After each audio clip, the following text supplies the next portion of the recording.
I wrote a lot of notes for this movie, front and back, okay? You don't watch a Yorgos Lanthimos movie that is 3 hours and an anthology without writing notes. Yorgos has made a movie that will win 0 Oscars, 100% without a doubt, not a single Oscar, and that's okay. If it gets nominated for more than maybe 1 Oscar, I would be completely shocked. Yorgos has made an anthology film, and I personally love anthology films. I love the idea of a bunch of stories being connected by themes. The theme in question for this movie is abuse and relationships. This film was made a while back, so that is why this movie is coming out so soon after Poor Things. It's been like 6 months since we got our last Yorgos movie. This is some opinion I've always held about directors with really intense styles. Yorgos was kind of approaching Wes Anderson territory, where he kept making movies that is super him and super his style to the point where it gets a little too repetitive.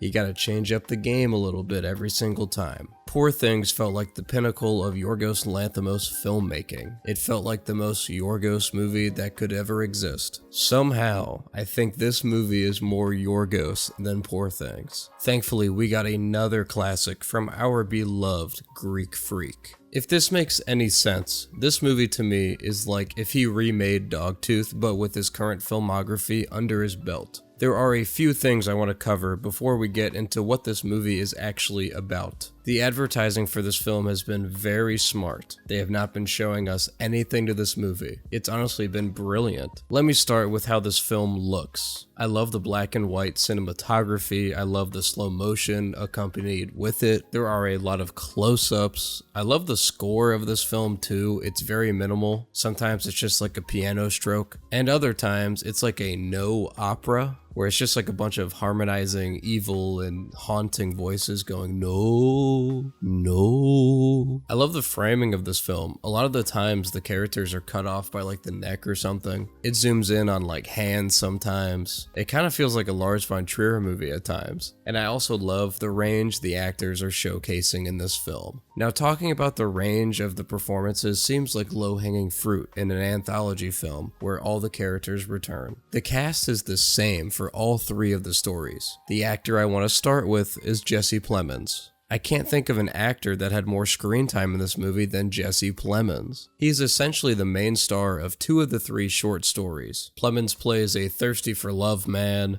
a skeptical cop, and a cult member. And he's got a sweet buzz. He completely transforms for all 3 roles. I could talk about pretty much anybody in this cast. One other person I want to point out is Margaret Qualley. She brings a lot of humor to this film that I didn't think she was really that capable of. I'm really glad she got to star in a Yorgos Lanthimos film, because Poor Things, she was in it for like 5 minutes. So what's this movie about? All 3 stories are centered around abuse and relationships, as I said earlier. I'm going to keep all the story beats very vague. Don't worry, there are going to be no spoilers for this. First story is about Jesse Plemons being asked by Willem Dafoe, the abusive boss, for an impossible task. I'm not going to tell you what the task is. This story covers themes like love bombing, control, and how abusers make you feel unworthy of love. This is the story that seems to be connecting the most with others. I think that's because this is the story that's the easiest to follow. The other 2 stories, it takes a little bit for everything to click. The next story is about a man that loses his wife to sea,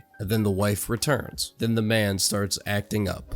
I love the themes of gaslighting, reliability, and sacrifice. It's also like a soft reboot of Possession, so it's awesome. It's also a little Banshees of Inisherin. No more spoilers. The last story is Willem Dafoe as a cult leader, and they're trying to find a woman that can revive dead people. This one definitely reminds me of Dogtooth the most. When I talked about Dogtooth in my Yorgos Lanthimos ranked video, one of the aspects I talked about the most was cult leadership and fascist leadership. Family controls information, they require extreme obedience from their kids and face violent consequences when they are caught disobeying. The parents preach law and order and have their punishment system. The parents are trying to get their kids to not think and to do whatever they want without hesitation. Sounds like loyalty requested from fascist leaders. Fascist leadership and cult leadership are pretty much the same thing. They create problems that didn't exist. In this world, they don't drink water. They only drink water with tears in it from other cult members, creating scarcity and creating a need for the cult. I found this one the most profound because it's not as simple as it just being about a cult. Emma Stone's character joins the cult because it's obvious she is trying to escape suburbia.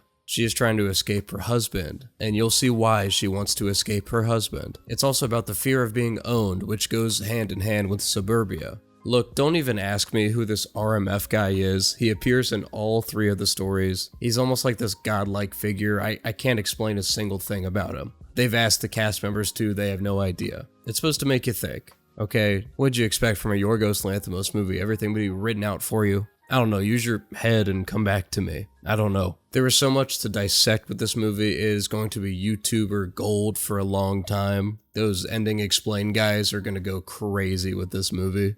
There's so much to say about this movie, but I really do not want to spoil the absolute madness this movie is. Just know it's a lot funnier than you're probably expecting. Some of my greatest laughs in a theater came from this movie. I'm gonna give this like a 9 out of 10. Watch my Yorgos Lanthimos ranked video. If you had to ask me where I would put it, I'd probably put it at 3 or 4 behind Dogtooth. It's in that same range though. Maybe this is on par with Dogtooth. I would need to rewatch this. I'll see y'all later.